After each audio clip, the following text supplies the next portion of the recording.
وعيش جو الكاوبوي بتاع تكساس. مشاوي صباح الخير. احلى حاجه الصبح لما تقوم مع المنظر دي. هنشوفها من الداخل. دي طبعا بتاخدها كده في السفر زي كده، وزي ما انتم شايفين شغاله الشوايه هي على اللحمه والفراخ في الاجواء البريه دي الحلوه. الشاي في الاجواء البريه دي ملوش حل. البيوت اللي هناك دي بملايين الدولارات. شوف صوت العصفور.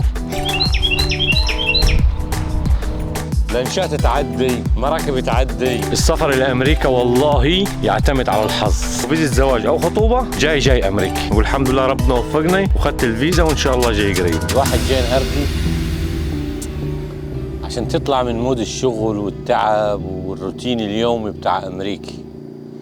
زي ما قلت لكم امريكي عشان تعيش فيها صح وما تحسش يعني بالستريس اللي فيها. على فكره يا جماعه الناس ما تعرفش المعلومه دي، وانا ما احبش احكي في المشوار دي، لان في ناس ما تفكر انه احنا عايزين نكرههم في امريكا او كذا. امريكا فيها ستريس كبير.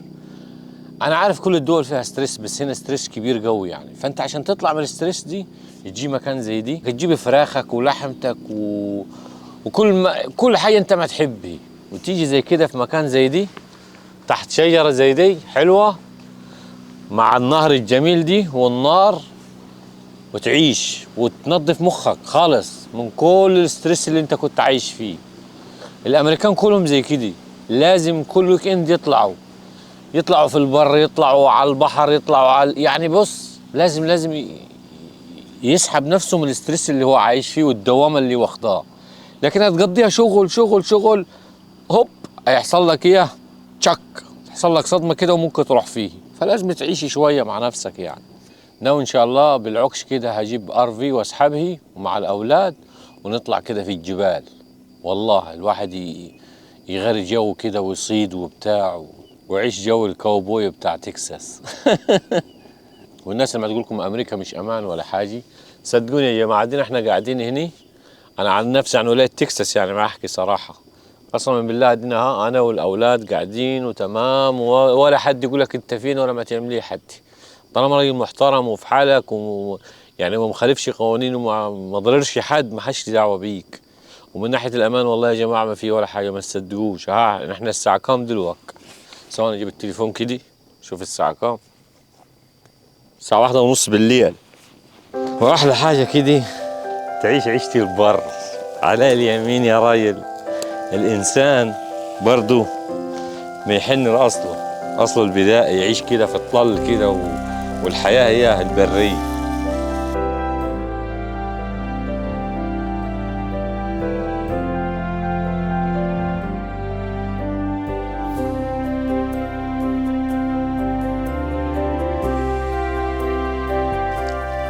سخن موحوح.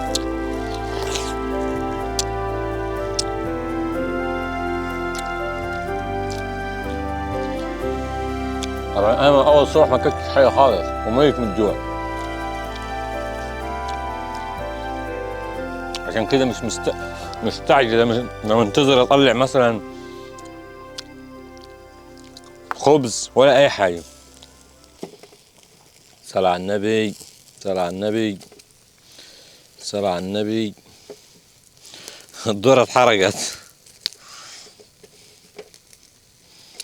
فزي ما قلت لكم الحياة في أمريكا لازم مشاوي، لازم ترفه عن نفسك.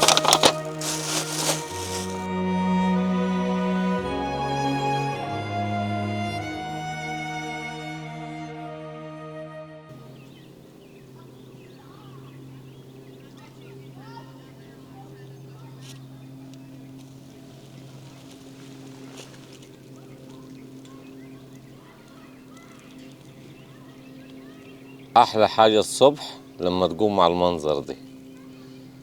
صباح الخير.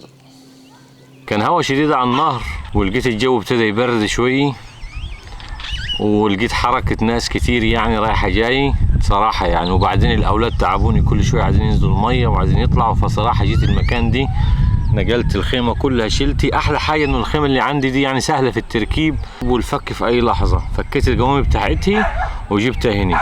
هفرجكم على الخيمه بعد ما نقلتها هني واشوفكم المنطقه اللي انا قاعد فيها حاليا. وطبعا حوالينا اغلب الناس، لاحظت حاجه يعني اغلب الناس اللي قاعدين حوالي هنا مكسيكان وناس محترمين جدا. في موقف حصل معي دلوقتي والله يا جماعه زي ما احكي لكم، الناس دي فعلا ناس محترمه وناس رهيبه. يعني شايفين الستاند اللي انا الترابيزه اللي انا قاعد عليها دي، هشوفكم بس حاجه كده واكمل لكم الموقف. طبعا هم عندهم ترابيزه حاطين عليها اكلهم، كان في ترابيزه خشب تاني اللي هي دي اللي انا حاطط عليها معدات اللي انتم شايفينها دي، كانت عندهم هناك.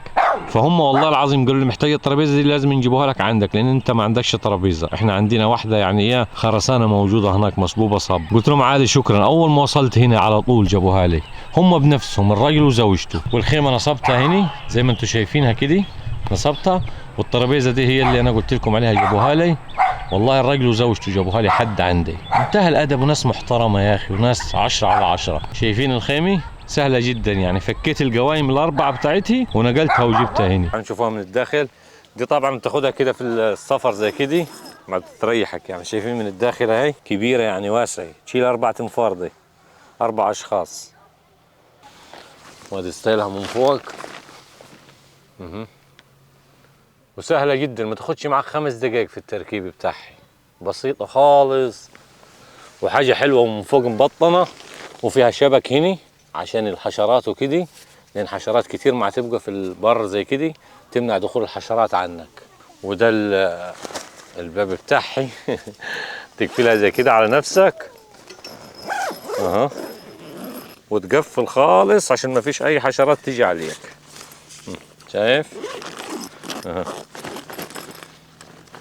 كده قفلناه خالص، نحن ما فيش اي حشره تطب عليك. ومن فوق هنا ده بلاستيك زي البلاستيك يعني عشان المطر، تحميك من المطر زي كده. وشدينا احنا بالخيطان دي ومثبته في الارض برضو من الناحيه دي. فده شكلها من برا الخيمه، ومن جوا زي ما قلت لكم ما تاخذ 4 اشخاص. الجاليات الموجوده هناك دول مكسيكان، كلهم مكسيكان اللي هناك دول. احاول ازوم لكم عليهم شوي. شايفين كل هذه جاليه مكسيكيه جايين زي كده يقضوا الويك اند. طبعا في ناس بتبات هنا بتاخد يوم 2 و3. طبعا انا متقرف على الشاي، بعمل شاي ديني هنا شغال على الفحم. طبعا شاي صعيدي شحط محط الشاي في الاجواء البريه دي ملوش حل. ودلوقتي احنا شغالين شوي صراحه. اليوم ده الواحد ينسيه تعب السنين كلها اللي فاتت. والعدسه اللي مصور بيها دي العدسه الجديده، الحمد لله جبت عدسه جديده. العدسه اللي كانت معي كانت تعبانه، كنت لازم عشان اصور زي كده والمنظر كله يطلع وراي ما كانش تساعدني ابدا اللي هي جايه ورا الكاميرا. فالحمد لله استعنت بالعدسه الجميله دي من سيجما. صح غاليه شوي بس ما تغلاش عليكم عشان تطلعوا حاجه حلوه وحاجه محترمه. وان شاء الله الفيديو يعجبكم. والشوي شغال، وانا افرجكم على شوي الدجاج واللحمه. وزي ما انتم شايفين شغاله الشوايه هاي اللحمه والفراخ في الاجواء البريه دي الحلوه.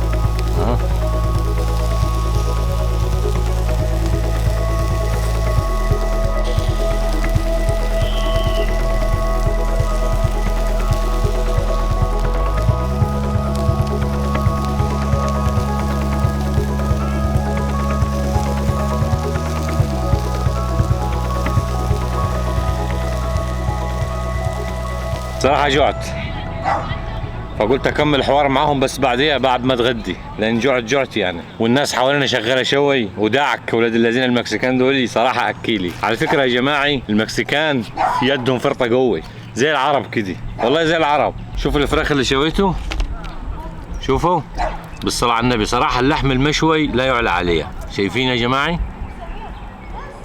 بالصلاه على النبي، مستويه يعني. يمكن امريكا احسن من غيرها، في حاجات ما توفرها لك وما تديها لك في اماكن تانية ما تلاقيهاش صراحه يعني. واولها الحريه، سيبك من الفلوس وسيبك من اي حاجه، انك تبقى حر وقاعد ما حدش يغني عليك، ما حدش يشتغلك. يعني البارك ده يا جماعه ان شاء الله انا هقوم دلوقتي وافرجكم على البارك كله. يعني البارك اللي انا قاعد فيه دي بالصلاة على النبي عائلات وأسر، وحوالينا الشرطة مع تلف كده. يعني إيه مش شرطة، يعتبر كمان سكيورتي بيلفوا كده ايه نظاميه يطمنوا على الناس، يعني مثلا في حي في حد ناقصه حاجه كده يعني. وكل حاجه حوالينا متوفره، الميه جنبينا هنا وحمامات، كله ده ان شاء الله هفرجه لكم. طبعا بحط ليموني عشان ايه تظبط الاداء. خلي بالكم انا طباخ عالمي. جهزنا الغداء اهو، بسم الله نتوكل على الله كده. ايه دي الفراخ مع اللحمه، دي اللحمه هي الفراخ اهو بعد الشوي، مع شويه سلطه، مع شويه خس، مع الفلافل، مع البصل، مع الليمون. وعندي الذره هناك مستنياني، بس خلينا ايه اخلص على الوجبه دي الاول انا والاولاد، وبعد كده افضلك يا ذره. زي ما قلت لكم هفرجكم على البارك، اتفرج كده وشوف البارك وجماله. سبحان من ابدع، سبحان من ابدع.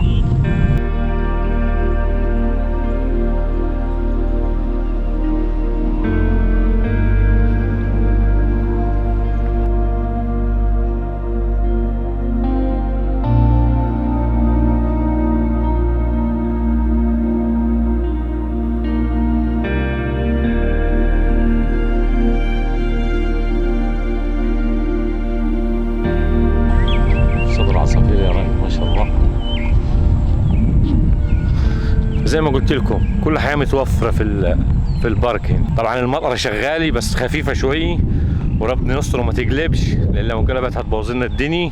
طبعا دي الحمامات، دي الرجالي ودي الحمامات النسائي. دي حمام 2 3. وهنا تغسل ايديك وكده تنشفها بالهواء. هنا في 2 دش جوا اللي عايز يستحمى وكده. حنفيات للشرب عشان تشرب ميه كده لو عطشت ولا حاجه، والناس ما تجيب صراحه معاها ميه، بس ها معوريك يعني. دي للميه طبعا، دي للاطفال ودي للكبار. هي ضليله هي اها. هوريكم دلوقتي الملعب بتاع كرة الطايرة دي عشان اللي عايز يلعب طايرة وكده، موجودة هنا برضو اها، ومساحته كبيرة. هناك برضو في حمامات تاني الناحية دي. طبعا الواحد ما صراحة يعني مع الشغل بتاعه محبوس في الشغل. انا عن نفسي من فترة كبيرة ما تمشيتش، فاليوم ده بالنسبة لي عيد على كده ان انا ما اتمشي. شايفين الجمال يا جماعي؟ البيوت اللي هناك دي بملايين الدولارات، يعني سعرها غالي جدا. فالناس اللي عايشة هناك دي صفوة الناس في امريكا، لان البيوت دي غالية جدا. اي بيت على الريفر بتلاقيه غالي في امريكا على طول، مفيش كلام يعني. ولسه ما اتفقدوا في المكان وفي البارك، لان انا الحته دي ما جيتهاش خالص صراحة. يعني اغلب وجودي كله كان يبقى هناك. شوف صوت العصفور سامعين؟ جمال جمال يعني ما شاء الله.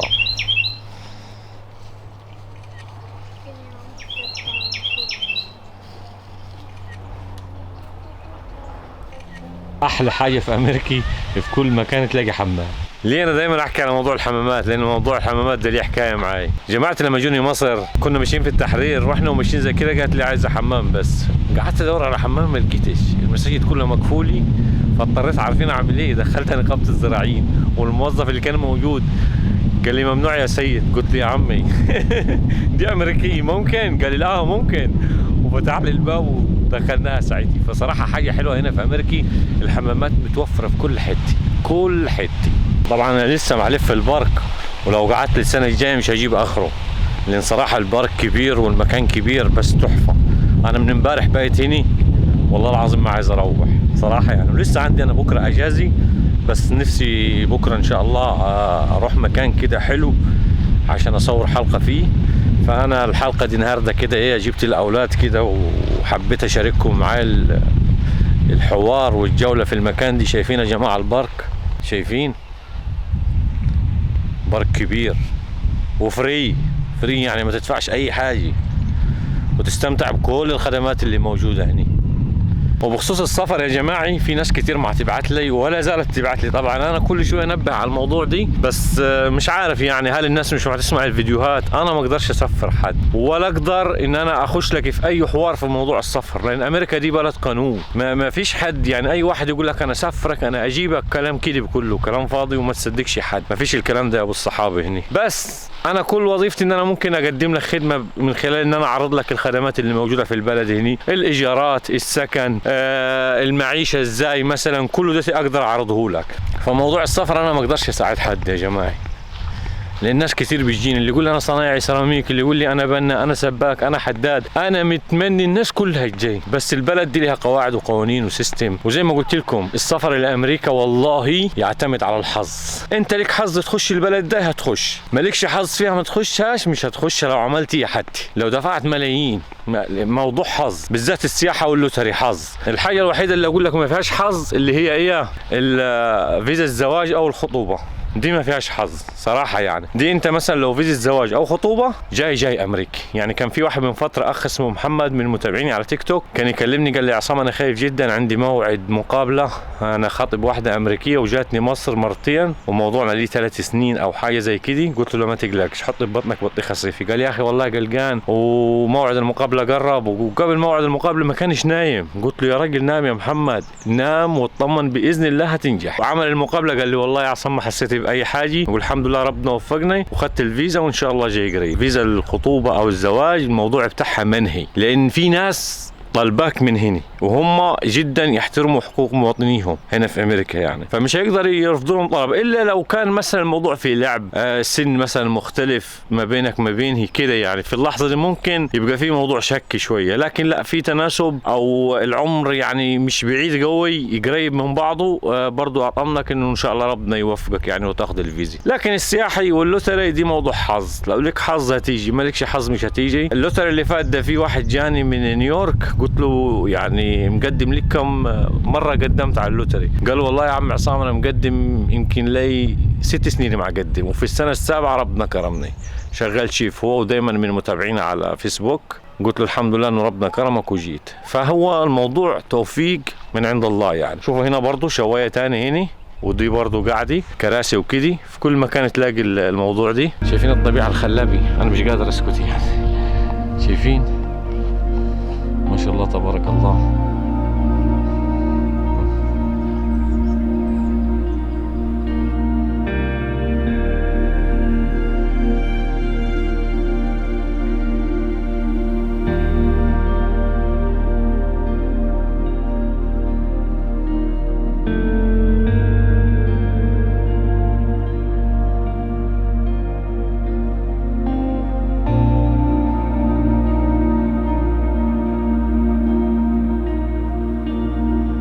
وفي ناس ما تسألني على موضوع الصنعة، يعني صنعة مثلا نجارة، صنعة الحدادة. بصوا يا جماعة كل الصناعات في أمريكا هنا حلوة، نجارة، حدادة، سباكي، لأن الحرفة هني أو الصنعة المهني معروفة يعني جميلة جدا هنا في أمريكا، فيها أحلى فلوس ولك احترامك ولك وضعك. بس هي المشكلة أنت إزاي تدخل.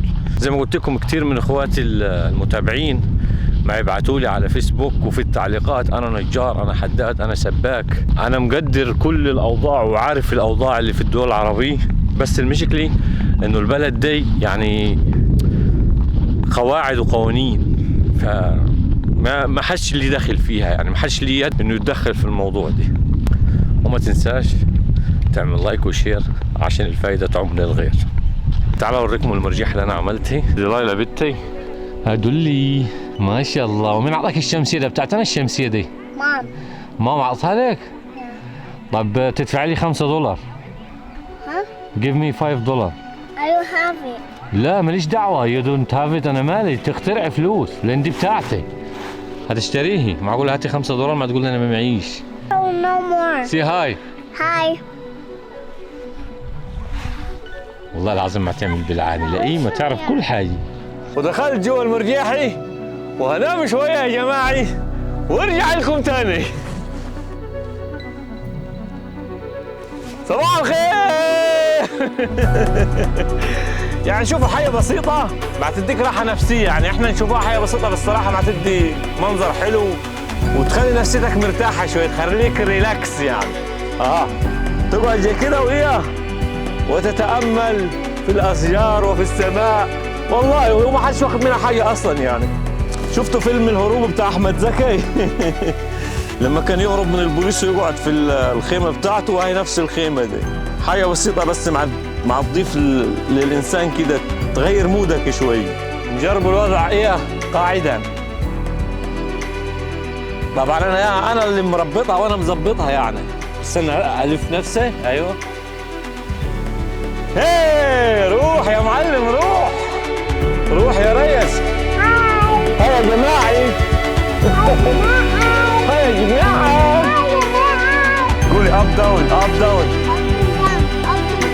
اب ان داون اب ان داون. والاطفال اللي زي دولي يعني زي درايلة دي، بالنسبة أنا أغلب وقتي كله في الشغل ويومك يعني. بصوا يا جماعة عشان أبقى معاكم واضح وصريح، الحياة في أمريكا هنا عمل متواصل، دايما شغل. من غير شغل أنت في أمريكا ما تقدرش تقعد. واحد هيقول لي مثلا أي مكان لازم تشتغل، صح. أنا واحد كنت في السعودية كنت أشتغل بصنعتي، كنت أقل حاجة مثلا أشتغل في الشهر أسبوعيا 10 أيام وباقي الشهر نايم، أو مثلا 3 أسابيع يوم ما تشد حيلك قوي. هنا لا، هنا كل يوم انت شغال، مالكش غير الويك اند، سبت وحد بس اللي اجازي. وانا كان اغلب فترة دي ممكن الاحد بس اجازي، والسبت كنت برضو بشتغل. فالاطفال زي دلايلا مثلا زي كده بنتي يعني ما فيش وطرة ان انا اقعد معاهي.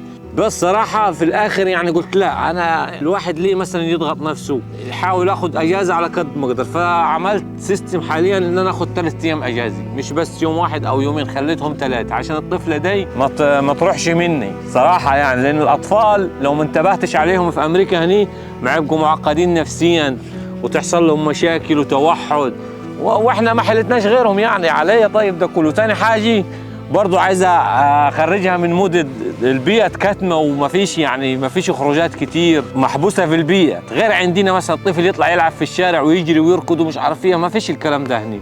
هنا الطفل ما يقدرش يطلع من غير ابوه وامه، نو. لان زي ما قلت لكم الاطفال هنا في امريكا ما تتعرض لمشاكل نفسية رهيبة يعني. ليه؟ لان الاب والام دايما مشغولين ودايما في الشغل. فانت لو جيت على امريكي تحاول على قد ما تقدر تفرغ وقت لنفسك لاولادك مهما كانت الظروف ومهما كانت التحديات.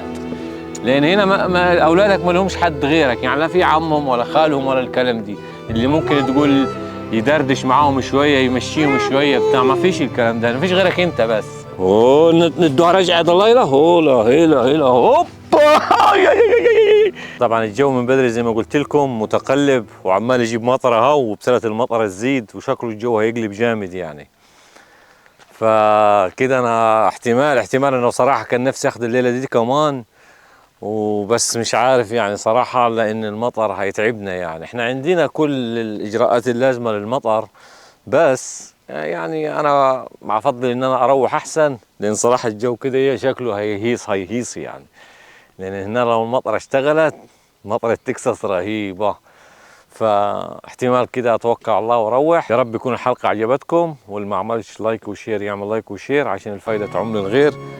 انا حبيت بس اشارككم الويك اند بتاعي كده يعني في المكان الجميل ده، وتشوف الدنيا كده هنا وضع حقيقيه والناس ما هتقضي الويك اند بتاعها ازاي.